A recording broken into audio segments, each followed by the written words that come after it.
Look at all these things. Look at this stuff. These are the supplies you're going to need to participate in our free art lessons that we're putting on our YouTube channel. All right, so here we go. I'll put this list in in note form in some manner. I guess maybe in the description of this video, or I'm going to send an email out as well.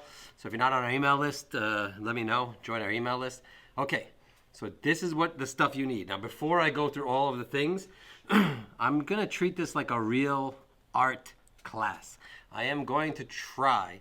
The challenge is to teach you and the kids of all ages art, creativity.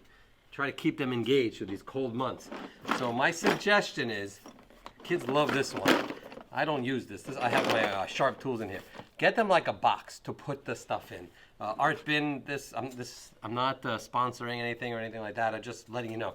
I don't use them, but I have them. I put like old tools in it. Get something like this, or you can get like an old cheap toolbox that I got. I use that more than that. Or this one I got in Target. This is actually pretty good. It's like a bin that can hold a lot of stuff. Basically, I just think it's better to have something to put all your stuff in. You can get one of these things. I got this at one of those little stores that sells all the stuff. I use these for our slime workshops. They're really good bowls. I like this bowl. I use it a lot. Or you can get one of these. Home Depot or Lowe's or any hardware store, I guess, has these 5-gallon buckets. I got a lot of these in the shop. There's white, black, orange, all different colors. This is a good tool to have. Or you can just get a box. Look, I got this stuff from Home Depot. I bought some lights. It even has my name on it. So this might be the box that I end up using. It's also good to keep boxes around for some of the stuff we're going to do. All right, so the point is to get them some kind of container to put all of this stuff in so it's not all over the place. The other thing I strongly suggest you get is an apron. I don't know, something about wearing an apron, it makes me feel like an artist. When I don't have the apron on, I can't function in this space without my apron. It's almost like my superhero costume. They sell, in different places, they sell these nice cloth aprons. Look, I even got one for my son with his name on it. This is Lachlan's, and I got one for Luke years ago, and as you can see, Lachlan likes to come here. Luke, he comes here, but he kicks the ball around, so he hardly uses his apron. But it's good to have an apron. It gets them in the spirit of creativity. Okay, so things you absolutely need for this series of lessons that we're going to do. We're going to do all sorts of different things. Drawing, painting, sculpture, printmaking, paper mache, watercolor painting, all different kinds of things.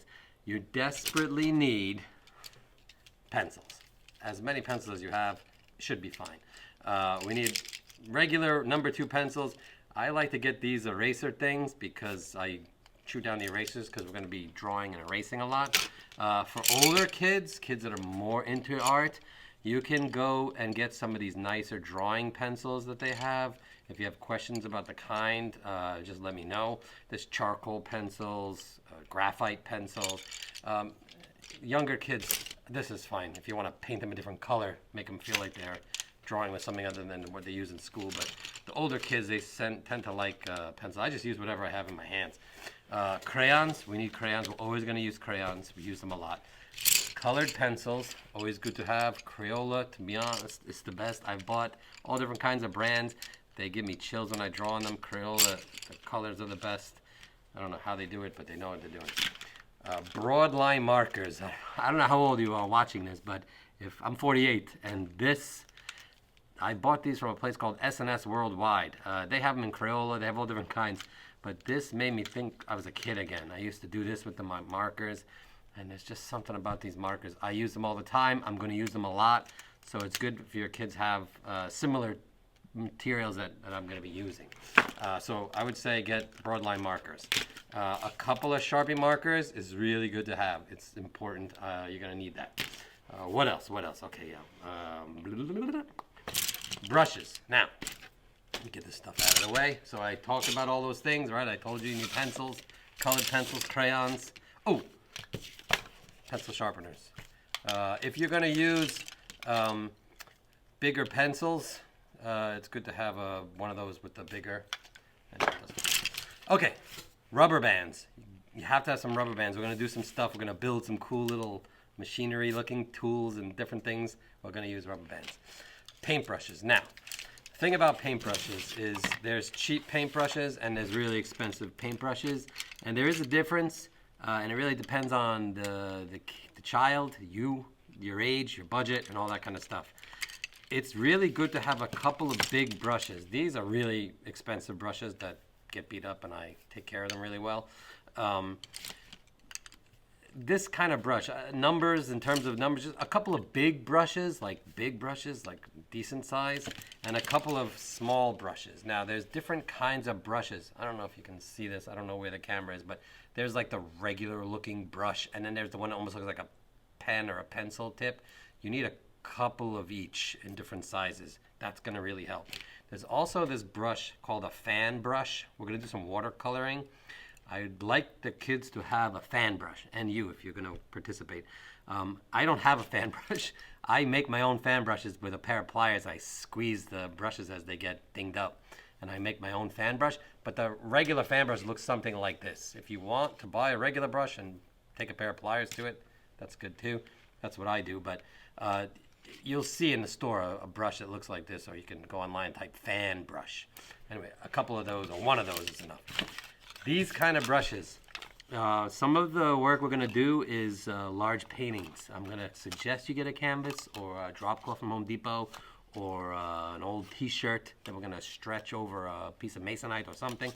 But these kind of cheap brushes, you can get them at Lowe's or Home Depot or a hardware store. Just a couple like this, different sizes. It's good. They're cheap. I don't know. On eBay, I saw them for like 60 cents each.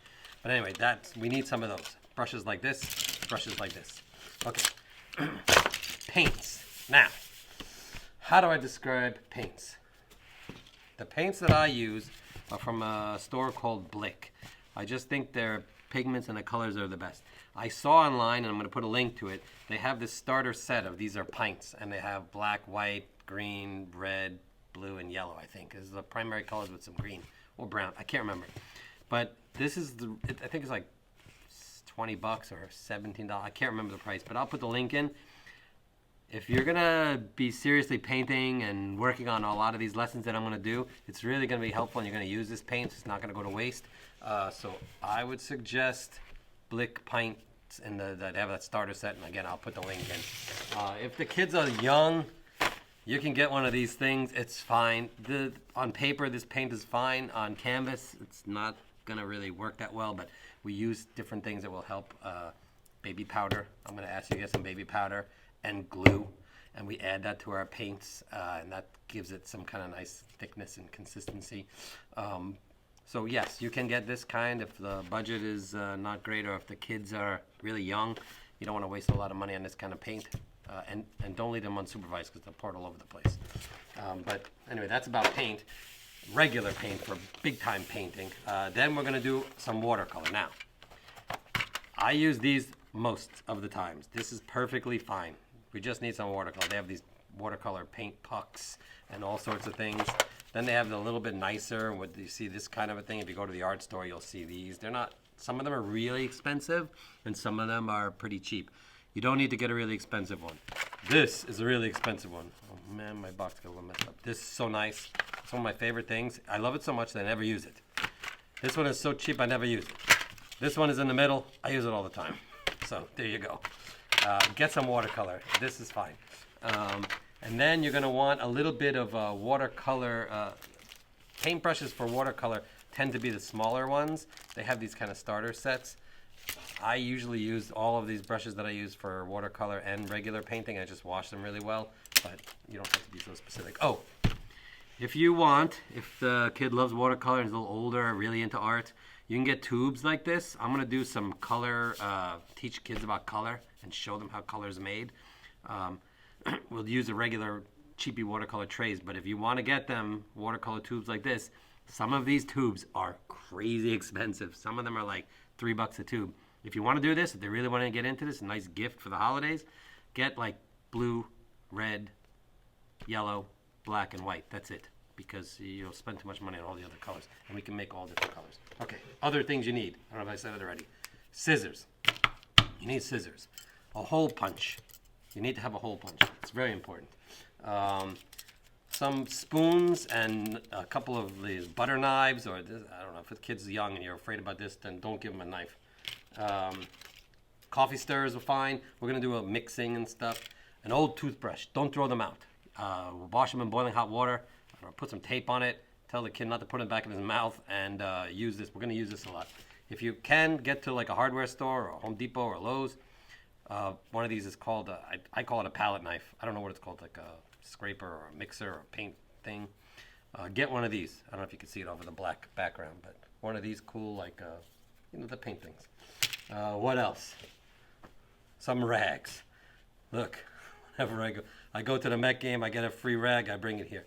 This is, I don't know when I went to this Giant game many, many years ago. I haven't been in a long time. Old t-shirts, old pieces of cloth. It's good to have these hanging around. You can put them in your little bucket. What else? Okay, now, containers. Move this out of the way. Mason jars are fine. This is what I use. I love this. This is fun. Marguerite, if you're watching, thank you. Marguerite and Tommy, they give me all these gelato buckets from, I don't know, Trader Joe's, I guess this one's from. These are amazing, and I take some paint and I paint them all different colors so that I don't have to stare at the gelato. And they have a close, they're closed. Something like a jar like this that can close is good to have. Cups, paper cups, plastic cups, cups that you can use. We're gonna use those. Okay, what else? What else? What else? This is my favorite jar. I try to do, when I do watercolor, it's getting all schmutzy. When I try to do watercolor, I try to relax and take deep breaths. And this is a French Yoplait yogurt that has that tin foil top. I just love these. I buy these a lot and I clean them out and I use them for watercolor. Okay, now, other things to get. I'll get to this in a second. Stuff that it would be great to have. These, remember these things? The little twisty ties? I'm gonna try to show you how I make tools and make brushes and make different kinds of art tools. And these are good to have, these kind of bread ties. If you have those, those are great. Pipe cleaners are also good. Cotton balls. Some of these little silly pom-pom things that you get in the craft store. I'm not gonna be doing a little, make a mousse and put a little red nose on things. I'm not really into that kind of stuff. There's plenty of YouTubes out there. You can look for stuff like that. I'm taking this thing a little more like a college class. Okay, few more things. Oh, balloons. Get a couple of balloons. We're gonna do some sculpting, paper mache maybe. Balloons are helpful, and we also might do some other things with balloons. All right, so balloons, definitely need some balloons. What else? Stamps. Printmaking, I'm going to have another side to this class series where I'm going to do serious printmaking, probably for older kids with little sharp tools, some lino cuts. But because I'm a printmaker, I want to have this sort of effect here. So I would love it if you can get a couple of stamps. It doesn't have to be something specific. They have these little stamp sets, cute little 4 in a row, and then there's all different kinds of stamp pads. It's good to have a couple. These I bought on eBay, I think. Ranger. They have all the different little tiny ones. If you get a small stamp and you get some of these, it's perfect for some of the stuff we're gonna do. If you have a big stamp and you get these small things, it's not so perfect. You can't really. It's gonna take a long time. You don't want to do that. So you want to get one of these things. You get a stamp pad and a couple of colors. One color is enough. But if you want to get more, you can. We're going to do some stamping. That's another thing we're going to do. All right, now, paper. I don't have a newspaper here, so I can't really show you newspaper. This is old newsprint, but pretend this is a newspaper, like a newspaper you look at. If you have old newspapers, or if you have the ability to go to a store and buy like a newspaper, I don't know how many people are buying newspapers anymore, but buy a newspaper. It's good to have some newsprint paper, especially for some of the stuff we're going to do. If you have an old catalog, some of these catalogs have that slick paper. They're not so great for the projects we're going to do, but having like an old catalog like this is good for when we're painting. We use this to clean brushes and stuff before we put it in the wash. And I'll show them what I'm doing with that. Okay, paper. Now, I use whatever kind of paper I have. I have a lot of paper. Regular copy paper, which is not what this is, but regular copy paper is fine. We can work with regular copy paper. But if you have a little bit nicer paper, sometimes Staples has like the nicer, thicker white copy paper. It's more premium. That's good too. See, look, I bought this discount. I hardly ever buy these big pads. But if you want to get them like a nice sketch pad to make their drawings in, kids just feel, when they see something like this, they love it. I show kids this and they go, oh, I want one of these things. I don't even know what size this is. It doesn't matter. So a sketch pad or sketch paper or copy paper, this is really going to be important. We need paper. We can't do much without paper. We're going to do watercolor. It's not super cheap, and there's different kinds, but I think this is one of the most affordable ones. If you go on Amazon or Michaels or Blick Arts or any of these, just type in watercolor paper and look for the cheapest. We don't need it to be super duper. They have these watercolor blocks which are stuck together and you gotta peel them off. You don't need something like that. Just a pad of watercolor paper. It's thicker, it has some tooth to it. There's hot press and cold press. It doesn't really matter. Whatever's cheapest. We just need some of that. Okay. I want to get to this last. Another thing that I would love for the kids to have is one or two or a few frames. Something about framing your art makes it a little more specific. I don't know the word to describe it, but it's good to have frames. Blick has frames. IKEA, I buy frames from IKEA. They're really affordable. They're not the most amazing frames, but they do the job. They have mats in them. It just gives the kids something to work towards. We're going to do a lot of different things. Whatever kind of paper you buy, try to buy a frame that will work with the paper you buy. If you buy ginormous sheets of paper, you don't need to buy a big frame unless you want to. It's up to you how much you want to spend. But we should get a couple of frames. I think I got everything. Yeah. Oh, these things. Back to the whole cup idea. Kids love this stuff. I don't really know why, but I never use these things. These are little pallets where you mix paint. I just use cups. I use a piece of cardboard.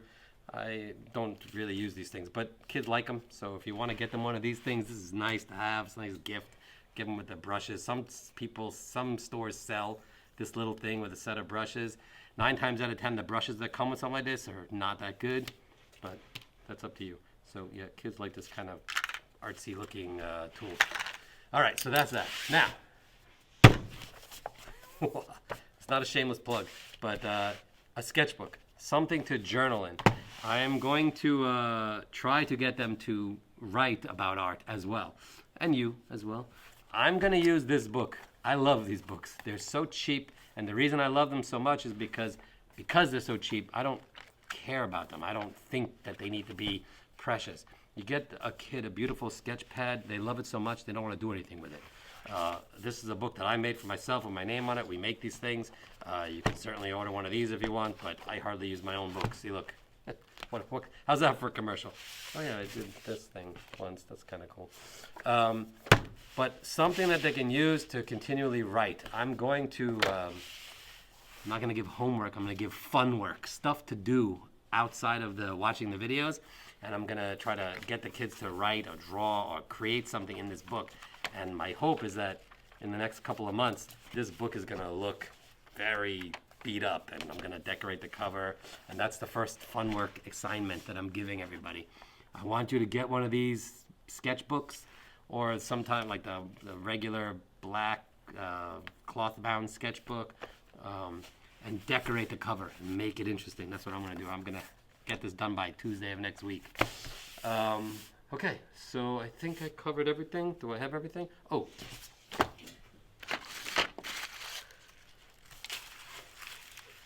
It's fall. Leaves are everywhere. Next week, I'm going to do something with these leaves. I don't know what I'm going to do, but right now I'm going to wrap them in Ziploc bags so they don't get too dried out in here. But if you can get a bunch of leaves, we're going to use this for some kind of activity next week. I don't know what that activity is yet, but we're going to use about this many leaves. I'm going to try to figure out something interesting to do with this many leaves. So get the kids to take a walk outside and collect some leaves. All right, I think that's everything. I'm sorry for the messy table. I hope it makes sense, and I hope you will participate and join us for this, what I hope to be a very interesting adventure. All right, I'll talk to you guys later. Bye.